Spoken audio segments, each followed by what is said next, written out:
The NBA deadline is basically already over, but there's still a couple players that moved at the end of it. Basically, they were free agents, or they were bought out and waived, and now they're on brand new teams. It's only a couple players, but I want to talk about them all in NBA 2K21 because there was a roster update, and it'd be cool to talk about them. Que pasa to the pack? It is Pack here, aka your mama's best friend. Before this video starts, please be an OG, join the pack, and subscribe. Let's get to 300,000 subscribers. Now, I want to start off with the first player. That's a pretty big deal. Some of these are going to be a lot bigger deals than others, but I think this one's pretty important. Teague is now on the Milwaukee Bucks. Milwaukee made some pretty interesting moves. They got PJ Tucker, which was a pretty big deal for them. They needed another defender that was big. And now they needed a backup point guard, and they get Teague. Now, let me break down a little bit about Teague. Okay, so first off, he gets waived by the Celtics. They weren't really using him, and he was not playing well for the Celtics either, just straight up. But this has been a rapid drop off for Teague. Like, this isn't normal. Like, he's dropping off really fast. Just a couple seasons ago, the dude was an all-star, and he was putting up the same numbers he put as an all-star for like 3 seasons after that. I mean, he was playing very well, but it's just not even close to his all-star season anymore. But to be fair, he's not playing the same numbers as he was. That's the other thing. I mean, his per 36 is still pretty solid and pretty close to his all-star season. Now, what can Teague do for the Bucks? First of all, the dude's a great three-point shooter even to this day, and on top of that, he's a defender. This is all stuff that the Bucks constantly want to fit around Giannis. Teague can come off the bench and actually get buckets. We've seen him do it before in his career, and I think he can do it as a backup for the Bucks. I think it's like a legit smart pickup. Not only that, I mean, before it was kind of Bryn Forbes. He's a shooting guard. He did play point guard sometimes, and Bryn Forbes cannot play defense. He's not a good defender at all. So Teague is trying to fill that hole. They have the same rating, but I wouldn't be surprised if Teague shows us that he can come back kind of close to where he was. I wouldn't say exactly as like the all-star caliber player that he used to be, but I think that this is a smart pickup for the Bucks, and I think you really are filling this bench out, and that's important, and I think it's good enough, especially with PJ Tucker now, and the Nets is kind of playing pretty good lately. Like, it's not terrible. According to 2K, Teague will be the backup point guard, while Forbes will be the backup shooting guard. So he will still play, but Forbes will be the defending. I mean, the defense on this bench is actually pretty good with Portis, PJ Tucker, and Forbes. And Teague. Like, that's not bad. So the next team I want to discuss is the Spurs. So we'll talk about LaMarcus Aldridge in a little bit, but basically LaMarcus Aldridge is not on the Spurs anymore, which sucks. Honestly, not a big fan of it. I mean, I got a LaMarcus jersey, bro, and I'm gonna have to burn it. Like, it's pretty brutal right now, but it's okay because the Spurs realize, okay, we just lost a big. We need a big. Our Pirtle is a good defender, but he cannot score. We need to figure this out.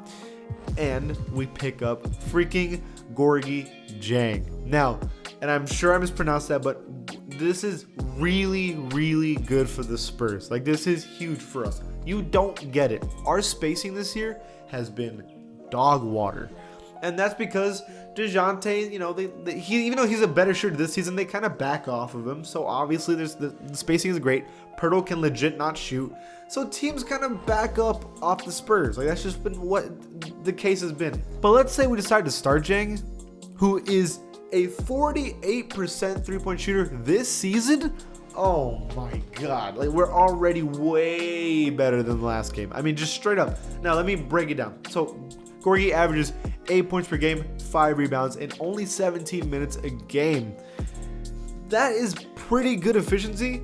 And on top of that, he averages more than a block and a steal every single game with only 17 minutes per game. I mean, that's really efficient numbers. Imagine if he gets starting numbers, which when he was a starter, he performed very well.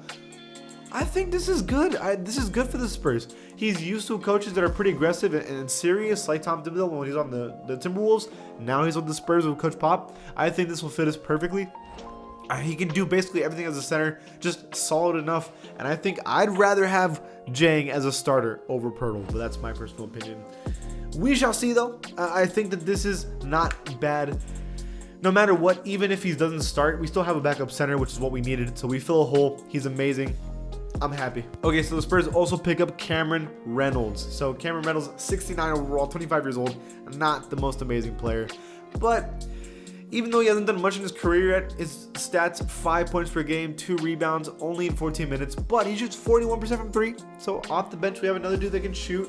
But I'm not expecting him to play unless someone gets hurt or unless someone's playing bad. I don't expect Cam to play at all, but who knows? I could be wrong.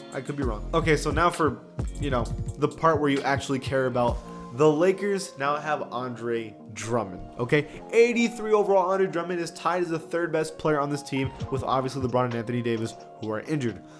Okay, I don't know why people hate Andre Drummond out of nowhere. Like, where did this hate come from? It's so out of nowhere. People are acting like this is one of like the worst centers in the NBA. Let's not act like Andre Drummond isn't a top 10 center in the league. I mean, he is best rebounder in the league. Okay, he plays good defense for the most part, and he can score kind of well, but we'll get to that. Okay, 17.5 points per game, 13.5 rebounds, 1.6 steals, 1.2 blocks, and only 29 minutes per game. Not even 36 minutes. Imagine if the Lakers play him a ton of minutes, which by the way, they're going to right now, because guess what? Your two best players are gone and injured, so you're going to have to play Andre Drummond a ton of minutes. And that's the other thing. Why are y'all complaining? You need him right now.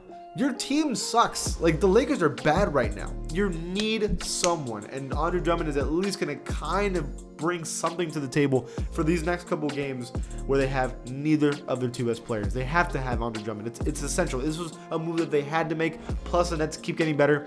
It makes sense. He's a starting center for this team, obviously. He's a defender. They needed someone now. Now, the only problem here that I see that's obvious is he shoots 47% from the field, which is not good for a center, like at all. That's not good for a center at all. But most seasons he averages 55%.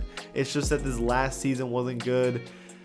I don't know why he was shooting so bad with Cleveland last year, but he's not going to have, let's be real, every team that he's on, he's usually the best player, and they're expecting him to be this offensive presence, which he is not. The Lakers will not expect that from him when everyone's healthy. So that's a big deal. You have talent around you. I think Andre Drummond is perfect for this team. I really do. All right, so finally, with the Nets, we have LaMarcus Aldridge. Leaves the Spurs now to the Nets, ring chasing essentially. Which, again, he's older. He's 34 years old. He still has a little bit in him. So obviously he wants to get a chance to win a ring. And I mean, I get why players do it. But it's annoying to see all this talent and then now LaMarcus Aldridge on the team. Just like, it's the same with Blake Griffin. Somebody who's starting to get worse in their career. So they want to make sure they're on a team that they can, give him a little something. But still annoying. Still annoying to see LaMarcus. Let's talk about him, okay? This season, he's been doing pretty bad, but he's also playing a lot less minutes. If you look at his per 36, he averages basically the same as every season, but he's just playing less. And there's a reason why LaMarcus has been playing a lot less. His defense has been atrocious. LaMarcus Aldridge cannot D up anymore. He is so bad defensively. I don't know what happened to him. He got like even slower. But yeah, he can't play defense. So that just brings up another question. The Nets needed something very specific. They needed a big man that can defend. And they got LaMarcus, who can score, but he can't defend. So legit, you failed to do the most important thing. Again, get a defensive center. And they failed. So I don't get it. I don't get why the Nets think they can win a championship without defense, but they're really committing to this.